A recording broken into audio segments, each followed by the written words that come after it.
बिस्मिल्लाहिर्रहमानिर्रहीम अस्सलाम वालेकुम वेलकम टू माय चैनल। की हाल है तुम्हारा जी? तो सब ने जी बड़ा बड़ा वेलकम है। और कराची में इस वक्त हो रही है जी हल्की हल्की सी बारिश होती है। दिन में गर्मी होती है और रात में और शाम में एक टाइम पे बारिश शुरू हो जाती है।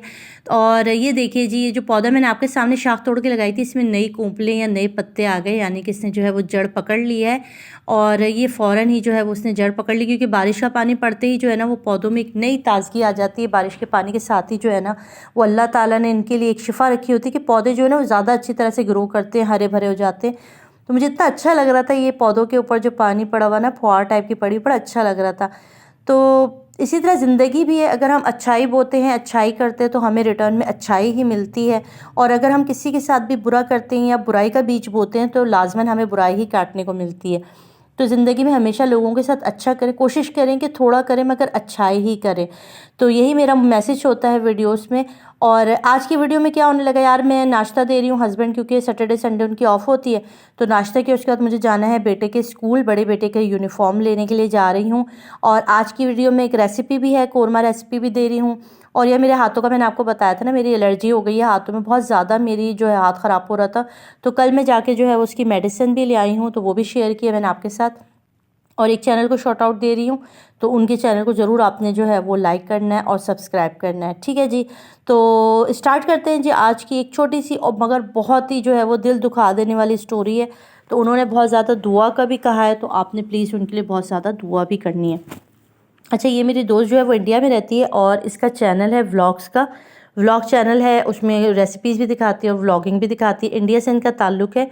तो इनकी कहानी ऐसी है कि मैं एक हिंदू लड़की थी और हिंदू लड़की होने के हिसाब से जो है हमारी फैमिली में जो है वो मुसलमानों के साथ मेल जोल ज़्यादा पसंद नहीं किया जाता था। तो हम लोग जहाँ जिस जगह पर रहते थे वहाँ पर मिक्स कम्युनिटी थी, यानी कि मुसलमान भी रहते थे, हिंदू भी रहते थे।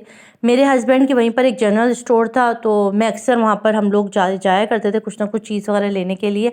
अच्छा, मेरा ताल्लुक एक मिडिल क्लास फैमिली से था, जिसमें अम्मा अब्बा दोनों ही जॉब करके कमा के लाते थे और हमें अकेला पूरा दिन घर में रहना पड़ता था। मैं बड़ी थी और मुझसे छोटे 3-4 बहन भाई थे जिनको मुझे देखना होता था।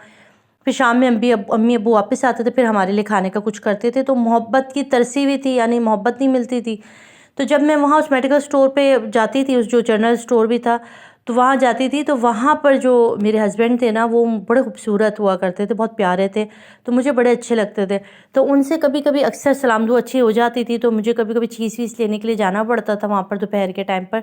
तो उनसे अच्छी अलैक सलैक हो गई थी, यानी बहुत अच्छी। और इस तरह फिर हमारी जो है ना वो सलाम दुआ मोहब्बत में बदल गई। फिर मैं उस वक्त इंटर में होती थी, उन्होंने कहा कि हम शादी कर लेते हैं। तो मैंने कहा कि देखो मैं तो हिंदू हूँ, मेरे पेरेंट्स नहीं मानेंगे। तो उन्होंने कहा हाँ, मेरे भी पेरेंट्स नहीं मानेंगे, तो आपको इस्लाम कबूल करना पड़ेगा। और फिर मैंने अपने घर में बात की, घर वाले राज़ी नहीं हुए और फिर हमने जो है वो छुप के जो है वो मैरिज कर ली, शादी कर ली। पहले मैं मुसलमान हुई और उसके बाद मैंने शादी कर ली। शादी के बाद ज़ाहिर है मेरे घर वालों के साथ मेरा रिश्ता जो है वो ख़त्म हो गया, टूट गया। पेरेंट्स जो थे वो बहुत नाराज़ थे।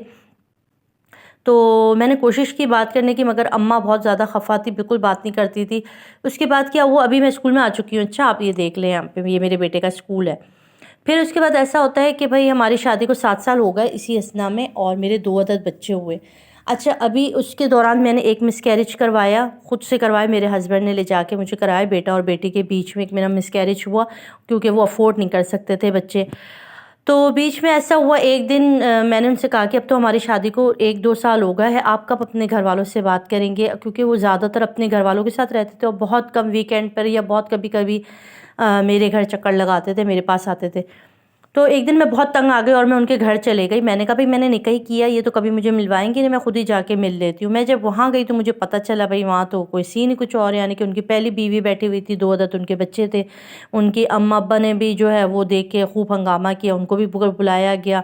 वो मुझे देख के हैरान, मैं उनकी बीवी देख के हैरान, हम सब एक दूसरे को देख के हैरान हो रहे थे। उनकी बीवी ने तो बिल्कुल एक्सेप्ट नहीं किया, बड़ी जो उनकी बेगम थी, उनकी चाचा की बेटी थी, उसने तो बहुत हंगामा किया, कहा नहीं नहीं ऐसा नहीं हो सकता है, झूठ बोल रही है, झूठ बोल रही है। फिर मैंने अपना निकाहनामा दिखाया।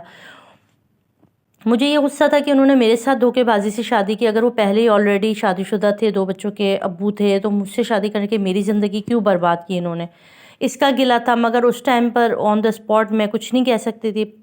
फिर उनके अब्बू ने मामले को संभाला और मुझे बिठाया गया एक अलग कमरे में ले जाके। उधर उनकी बीवी जो बहुत ज़्यादा ही चीख रही थी, उसका बस नहीं चल रहा था कि मुझे पकड़ के खा जाए वो।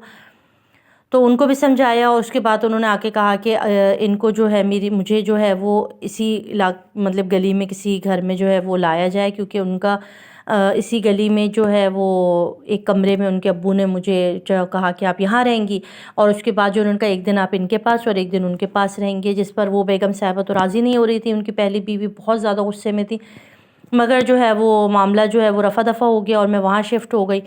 अच्छा भाई, उसके बाद अच्छे से ज़िंदगी गुजर रही थी। हस्बैंड का बस ये था कि थोड़ा सा हाथ तंग रहता था मेरे लिए, तो घर का ख़र्चा, फिर घर किराया, और उसके बाद मेरे 2 बच्चे हो चुके थे, मेरे एक बेटी और बेटा था, बेटी भी स्कूल जाने लगी थी।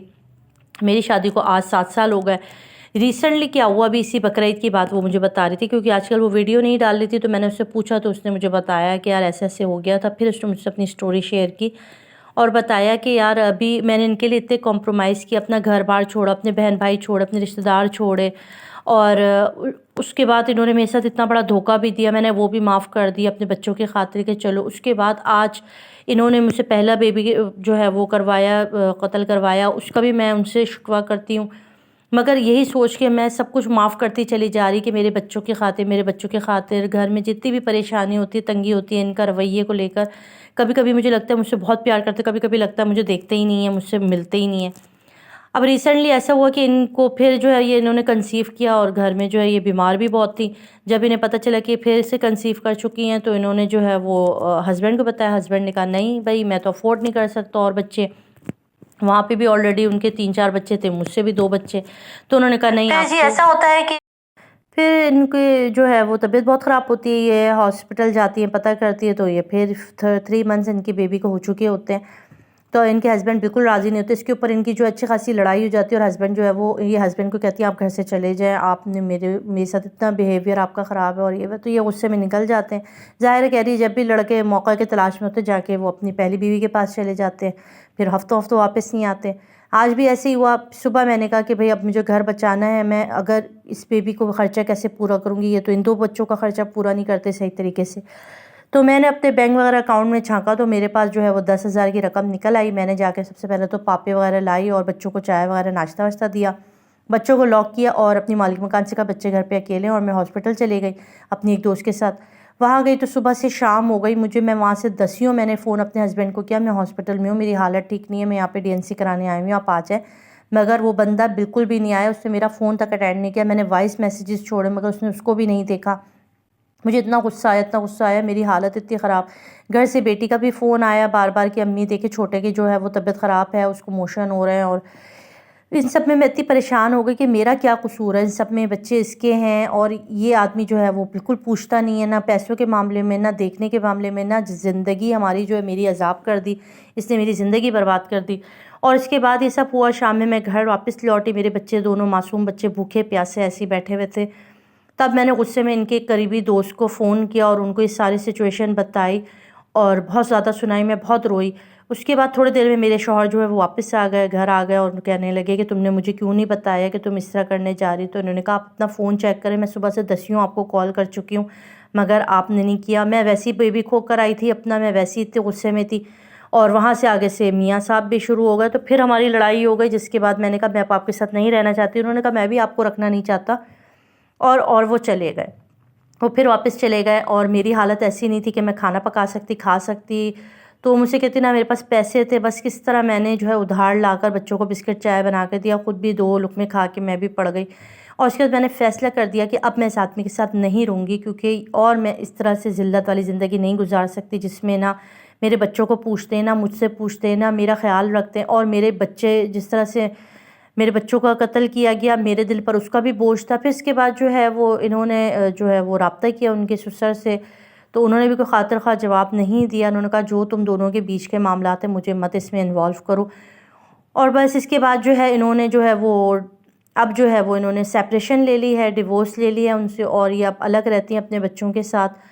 और इनकी जो है इन्होंने अपने पेरेंट्स से बात की, तो इनके वालिदैन जो हैं वो भी अब राज़ी हो गए हैं। इनकी मदर जो है वो इनको छुपके से जो है वो, क्योंकि वो भी फाइनेंशियली वो जॉब करती हैं, तो इनको सपोर्ट करती है, इनके बच्चों की कफ़ालत करती है। जब मैंने खुद इसको मशवरा दिया था कि तुम बिल्कुल डिवोर्स नहीं लो, मगर इसने कहा मैं अब थक चुकी हूँ उनके रवैयों से, और जो कुछ भी इनकी बीवी के साथ और इनका सब कुछ ये चलता रहता है ना, मैं तंग आ गई। क्योंकि वहाँ तो वो लोग तो ऐश से रहते हैं, मुझे पता है इनका जॉब भी अच्छी है, जो जहाँ कारोबार है इनका कपड़ों दुकान का वो भी अच्छा है, और ये अपनी बीवी को जो ऐश कराते खिलाते पिलाते हैं, अच्छे स्कूलों में डाल रखा है, उनके साथ ऐश इशरत के साथ रहते हैं, घूमते फिरते रहते हैं। मगर जहाँ मामला आता है मेरा, क्योंकि एक ही गली में रहते हैं तो इन्हें सारी खबर होती है, तो जहाँ मेरा मामला आता है वहाँ मेरे साथ ये सलूक करते, बार बार उनकी तरफ से यही जवाब आता है कि मैं पछता रहा हूँ तुमसे शादी करके। तो ठीक है, बस ठीक है। फिर अभी इन्होंने जो है वो डिवोर्स ले लिया और अब ये अलग सेपरेट रहती हैं, अलग ज़िंदगी गुजार रही हैं। अभी रिसेंटली इनकी डिवोर्स हुई है, तो मैं इनके लिए भी दुआ करूँगी और इन जैसी बहुत सारी लड़कियों से। तो बस यही कहती हैं वो भी, यार कभी भी मियाँ बाप से पूछे बगैर कोई भी इक़दाम नहीं उठाओ,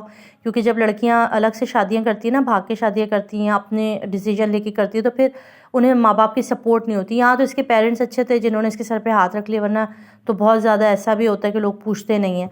तो इस तरह के बहुत ज़्यादा लोग हैं जो कॉम्प्रोमाइज़, मगर ये है कि इससे ये कहती है कि मुझे आज खुशी है कि मैंने दीन इस्लाम को पा लिया, और बहुत खुश है कि वो इस्लाम में आ गई हैं।